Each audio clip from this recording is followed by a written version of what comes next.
So tonight we're going to talk about his wrath. So God has a wrath, and that's an attribute of God. Everybody take up one hand and hold up two fingers. You know, and in my day in the 60s, that was peace. Huh? If you're on a football team, that's victory. Huh? All right. Now turn your fingers just like this so that you're looking at them sideways. This is called mountain peak prophecies. When the Old Testament prophets looked at Christ coming, they saw him coming, one, as a suffering servant, two, as a conquering king. So when they saw that, they thought, and when you put your fingers together now, they thought that when he would come in one lifetime as a suffering servant, set up his kingdom. That's why the disciples were always asking, Lord, do you set up your kingdom now? That's why the mother of the sons of Zebedee said, her boys granted one sit on the right and one sit on the left in your kingdom. Because they thought Jesus' kingdom would be established in one lifetime. What happened was his first advent would come and he would die, and then that would be a parenthetical period of time called the dispensation of grace. All right? And when he comes again, he will come as a conquering king. So our dispensation, where we are now, is in the valley of the church age. So if you want to look at it, they call this mountain peak prophecies, because when you looked at the mountain, you only saw the peak. You didn't see the valley.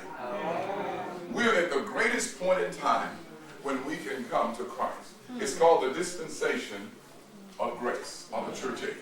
All right? Does it have, and does it reveal to us that there is judgment? Well, let's go over the dispensations one more time.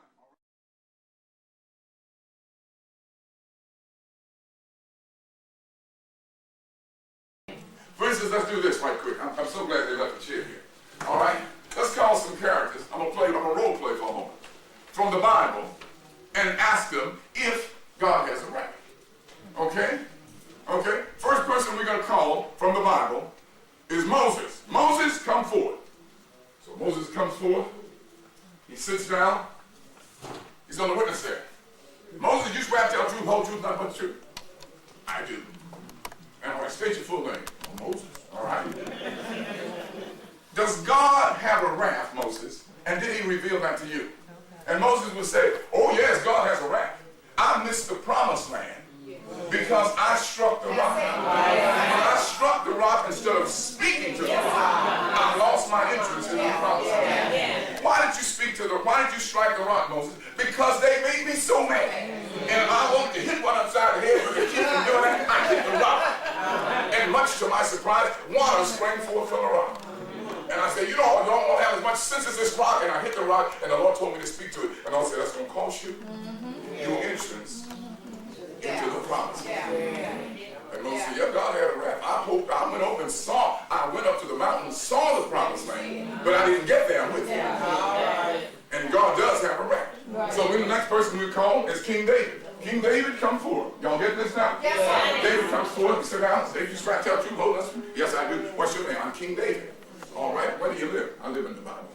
I live in heaven. All right. David, does God have a wrath in your life? Is there any evidence that God has a wrath and that God will visit his wrath upon your iniquity? David said, oh yeah. What happened, David? Well, you know, I was out on my front porch. I should have been at war that day, but I called in on sick leave. I got me some of that meat. And I went out on my back porch and I happened to see Bathsheba bathing. And my eyeballs couldn't believe it. And so I asked, who is, he didn't say, who is that? He said, who is that? And they knew what I was up to. And they said, that is Uriah's wife. Because they knew what I was up to. And I sent for her. And she came to me. And then we conspired, conceived, and committed adultery. And then when her husband came home, I tried to get him to lay with me. But he was more noble than I. And as long as his comrades were out fighting, he did not go back and lay with his wife. He said, why should I lay with my wife when my comrades are fighting? And then I made a letter and sent it to my general, and I told him to put him in the fiercest part of the battle. And when it is fierce, then let the men retreat and let him stay there. And if he dies, oh well, so shall it be. And I told him, take that letter to the general. And he took the letter to the general, gave it to him, and then it was his ultimate death. And then I was told, when the prophet Nathan came, he gave me a parable.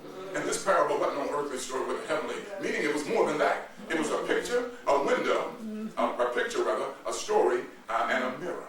And he told me the storyline, which was the picture. A man had 99 sheep and one had one ewe lamb. And the man who had the 99 received a guest traveler, and he took them not from his own flock, but he went and took the one ewe lamb that was in the man's heart and bosom and slayed it and gave it to his guest. And what should happen to him, David? Well, he should die.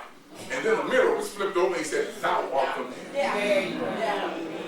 God had a wrath, and he said, for that, the war would never depart from my administration in my kingdom. And I'll tell you, it was bad with my own boy. The boy that I love, the one that I Absalom, he turned against me. I had to run barefooted from out of my kingdom. I had to go, and everybody had to get with me. I had to be on the run like Saul was chasing me. And then my own son, my own boy, went up on the housetop and slept with my concubine. Yes, God has a wrath. He whooped me. And when he whooped me, I sat down and wrote the 51st number of Psalms. Have mercy upon me, O God, according to the multitude of thy tender mercies. Blot out my transgression. Behold, I was born in sin, shaped in iniquity. My mother conceived me in evil. I'm not worthy of the least of all thy mercies. Yeah, he said, oh, God has a wrath on me. So since we've established through the mouths of two witnesses, them things shall be established as true.